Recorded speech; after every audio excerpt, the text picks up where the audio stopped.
guest analyst, Sesan Okunade. He is a public affairs analyst, and always a pleasure to have him on board.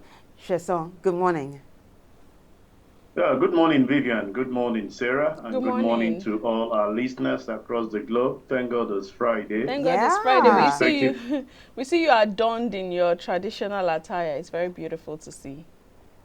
Even if they decide to make us unhappy, we'll give ourselves the happiness, even with whatever we have. And that's the way to go. I like it. I like it. So let's begin with this conversation that stirred up, some debate in the studio right now. It's about the World Bank saying, let's stick with President Tinubu's reforms that if you reverse them, it will spell doom for Nigeria. We've got two callers who called in to address this particular topic. Mokhtar from Abuja, who said, guys, I agree with the World Bank. And then Benson from Ayobok called and said, no, I don't agree. What's your take? Yeah, thank you very much. I think I happened to listen to Benson. And my own perspective to it is the policies are fine. Implementation is wrong. Timing is really not accurate, if you ask me. When you bring out these laudable policies, you must have a cushion effect. And when you look at some of the things World Bank is saying, before this administration came on board, I think we came up with multidimensional poverty level. And that was about 90 million. And this morning, they are coming to tell us that we've had additional 1/3, which is about 30-something additional million. Over 129 million. So we are talking of 129 million, and we feel that policies of the government seems to be working. Policies can be good, but if you don't implement it rightly, you might have a particular problem. That is the issue where we are. I've been an advocate to say, fine, I've never supported government paying subsidy. But at the same time, we understand that there is deep corruption in the oil sector, which we need to unravel. That's where you must first start from. Understand the system. Who are the people? As we speak, we've had several questions from the government to even give to us what is the oil consumption per state, to have cumulatively what we consume as a nation. What is being consumed in Lagos State? What is being consumed in the north? What is being consumed in the east? Let's have a prototype of something to show some of these, not fictitious figures, because you come, I remember Miliki Kyari coming to tell us that majority of the product we are subsidizing for are actually being diverted to neighboring countries. And I asked myself, are there no security agency that can tame the activities of those that are diverting the so-called funds that we can, on our own, utilize what we have and have understanding of the quantity of petroleum product that we are using? So the major problem we have is policies are fine, but we don't have a system that runs it. So World Bank is thinking that they are discussing with United States of America, like China, like Japan, where there's a system that works. Where if somebody diverts funds, he see himself behind the bar, not being celebrated, and even being given, national honors. These are two distinct things, and that's why we keep saying that the major problem we have is not that we have problem with the policy, but implementation. You discover that certain set of people go about to work around it for their own benefit. Majority of the citizens are crying, but some people are smiling to the bank. And that's what goes on when we have this kind of issue. How can we have a country that we cannot be boast of what the petroleum price will look like within a month? Within a month. I traveled last week to Abuja, and coming back to Lagos, the fuel I bought is not what I'm buying now. Absolutely. So imagine a businessman that have actually given a quotation of what to do to his client. Vivian and Sarah, is it going to still be the same thing? No. It's either you collect the job and you are running at a loss, or you are going back to your client to reposition what you've had, because you cannot The difference between what we had last time and now is about 200. And don't forget, within the same period, we've had energy grid collapse that has necessitated pressure on even on availability of the petroleum product that you want to use. They are not even available. In fact, They were telling me in the office the other. yeah, I was going to ask that. Also remember that the naira was floated, right? So you have all of these things happening at the same time. That's why we are saying that we should have picked this thing one after the other, have a feedback mechanism to say, is this, and I keep saying this.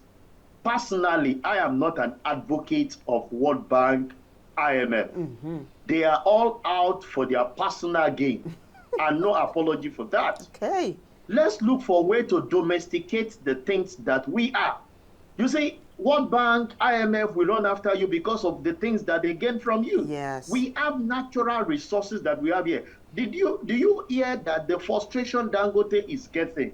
It's because the other European country consider that refinery as a threat. Yes.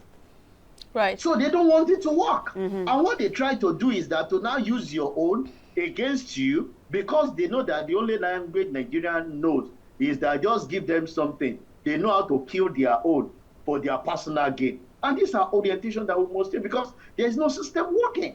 So I, in as much as I celebrate some of the policies being carried out by Mr. President, but we need to domesticate some of these things and have a feedback mechanism. Right. How do you put it?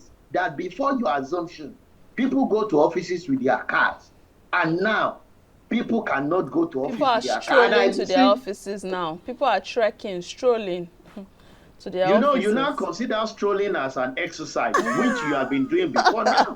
Right. So how can you put that? So cars are getting deteriorated, being parked at home because you can't afford to buy fuel. If you need to fuel ordinary Corolla now, you must have as much as having 70K. Right. What is your salary? Very important question. Sesan, Okunade, I want to talk about these international bodies for a second. One of the things Benson said when he called was the fact that none of the African countries that the World Bank has interfered in their situation has actually gotten better. I like the word you used. Yeah, that things have only gotten worse. And I would like to connect this with so many things. Sometimes in September, we had Bill Gates, come into the country. And while he was answering questions from journalists, he stated that our tax payment system or whatever in Nigeria is still very low. Fast forward to a few days after that, we got an update where the federal government, said starting from 2025, the tax is going to be increased from 7.5% to 10% and a rise to 15% by 2027 or 2030. Now, this is very concerning because it seems like we get these people from international organizations or whatever come into the country and somehow dictate how things should run, maybe using yardsticks of more developed countries. How do we filter or sieve what we should accept from these international bodies regarding our economy and what we should work with, considering the fact that even as a country, just the Bala Mohammed, Governor of Bauchi, still talked about this reform, saying that we don't have to stick with it. It's not working for us. But it's as though we are listening to international bodies. How do we balance and know what to filter and take in?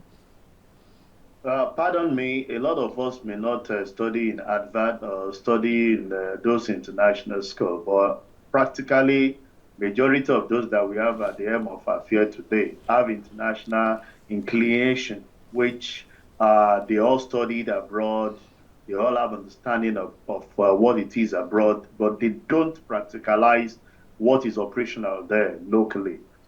You see, we increased our VAT from 5% to 7%. We removed subsidy by having more revenue for the government. But you ask yourself, there is a system in the developed clime that actually looked into some of these extra revenue being generated, diverted into things that will actually impact the common man. I will continue to say, when the subsidy was to be removed, I came up with that idea to say, can we invest this in two areas? I'm just concerned about two areas: electricity and the refinery. You see, if you are able to tackle that, energy cost for every business organization is not something to write home about as we speak. You are all on band A. Where is the availability? Even if those things are there, that implies that we are not going to be consuming this other fuel and other diesel. But you need logistics to move some of the things that you are. So if we can reduce those two costs because we are producing those major products ourselves, increase our generation so that we have surplusity of some of those things, allow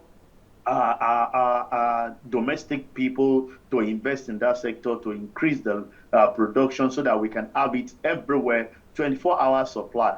You discover that the pressure we have on petroleum product will reduce. And that on its own, you can go ahead and export. That is if our refinery are functioning. So when you are now producing some of those fuel, because you've been able to take care of an aspect that consumes that fuel, which is power, you can divert some of those things and push to neighboring countries by earning foreign exchange, which on its own will affect the availability of foreign exchange that we have. Then you can start considering area of mechanized farming when it comes to agriculture. Because I will tell you, we are blessed with fertile and vast land. What we see most of the time is areas now being considered for residential area rather than exploiting it for agricultural purposes. You can imagine you drop grains of maize and some other things in some locality without you even looking back. Those things on their own are germinated. But in some country, they need to create irrigation.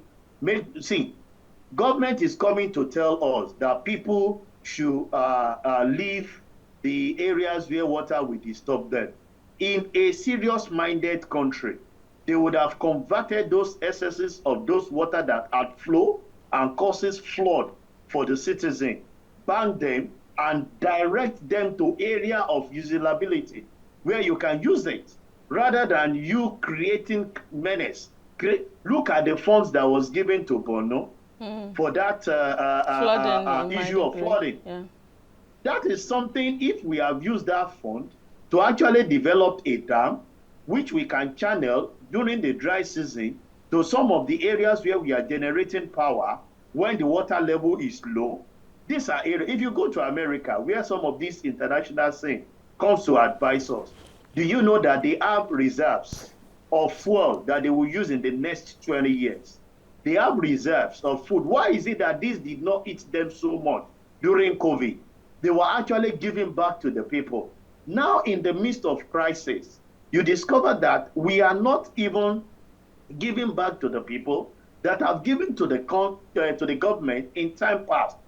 Some of the things that baffles me is that, are you aware, Sarah and Vivian, the federal government has more stake, has more financial muscle than the state? But it's surprising to me, the federal government said their minimum wage is 70,000, and states who struggled to pay 30,000 are coming up to tell us that they can even pay much more than the governors, more than the federal government. Yeah. And I ask myself the question, is it that their IGR is so that buoyant now that rather than paying personnel costs, you cannot divert such funds to infrastructure that will allow you and I to come out of paid employment, create something for ourselves as medium and small enterprise to grow the economy, rather than continue to pay civil servants who most of the time we consider as some of the challenges that we are faced with. You know, that's So a that million. is still a mirage to me. That's $1 million question. It's a very good one. In fact, Lagos is willing to pay 85,000 naira. Yeah. And before that, It's not that they are willing to. They've It's been approved. they have proved. And Edo too was doing about and we are 70. looking at in the next 2-3 months to be talking of 100,000. Wow. You know, this is something we should discuss solely on its own. It's a very good topic. But I'd like to draw your attention to this one before we wrap this segment up. It's on the front page of The Guardian. In fact, it is their big story. And it says, hashtag EndSARS protest at 4. Now, but this is what I want you to take note of. It says that a specter of abuses, bad leadership still haunting 4 years after the NSAS protest. But this picture is the one I want you to explain. The infographics on the front page of The Guardian, the pictorial there. It is about the law, a woman wearing a white garment with her eyes blindfolded, that's it on the screen there, holding the sword. I think that's a depiction of the law. But this is it. You have a very huge term, green and white, With signifying the executive, pinning down the garments of the law. And she's pointing to these recommendations, panel recommendations, NSAS, and bad governance. What do you think this illustration is trying to describe to us? The illustration is just given a typical situation we found ourselves.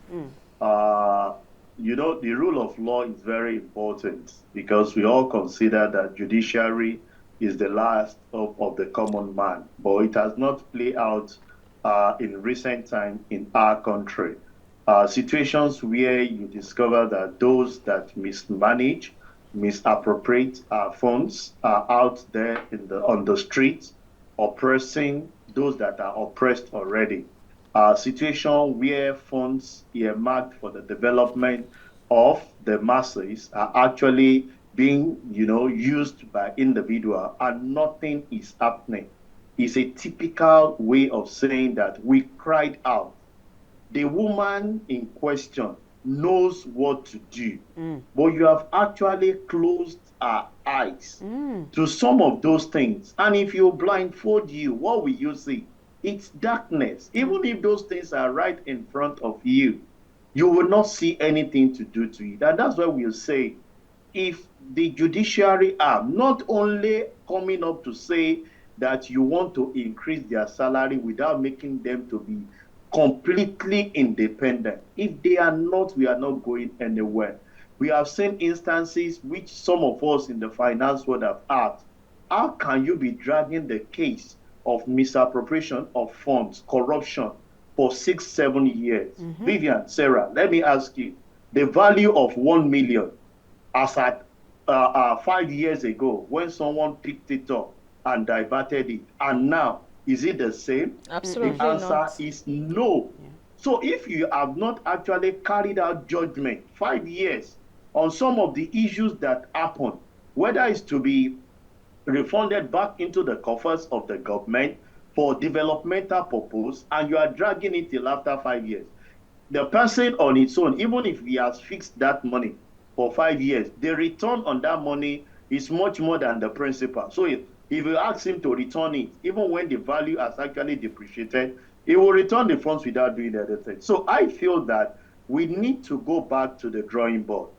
Allow the judiciary, which so many people have considered not to be independent because of the way and manner they carry out so many of their judges. They might tell you that some of us who are not lawyers, we are too emotional. But there are certain things that are just facing us on our face that we can all see that this is glaring misappropriation. Somebody will ask me, allegedly, the Minister of Humanitarian Affairs, where is the discussion today? Underneath the water, nobody is saying anything. What are you just saying? You are encouraging the younger generation to feel that that is the way to go. Because all we do now is to celebrate, people that have money, irrespective of how and where they get the money from. It's about you just, flaunting it before people, which is not the value that we grew up with. While we are growing up, people ask questions. When you suddenly grow to start having money, what is the root cause? Where did you get it from? If it is from what is supposed to benefit, people will ask you to return it. And that was what we grew up. But that is not what we have now, because we have seen the failure of those that are supposed to uphold the law. How will you interpret this? Somebody that is supposed to enforce the law that is following one way. So we now catch those that are supposed to enforce the law when those that are to enforce it are the one breaking the law. Right. And people take it at will to even carry them along and say, see, Oga, enter, so that we can follow it because of traffic. So I think we need to go back to the drawing board, build up a system, and Angel will not build it for us. All this one that these foreigners are coming to tell us, what is it that will benefit we? the Nigerians, how can we do it in such a way that it will be much more better for us, not the way that they are doing it. They already built a system for Right. themselves, and they started the way we started, Very, and they are very able true, to build Sesan that. Okunade. Yeah. We just hope that all of these things would be incorporated into the system so we can see things start working better for us as a nation. We've exhausted our time and we have to wrap up the conversation with you this morning. Thank you so much for joining us. It's been a delight. It's always a great day to start the weekend with the two beautiful ladies on a Friday like this. I wish you a very splendid weekend. Enjoy yourself and don't discuss more of Nigerian issues during the weekend.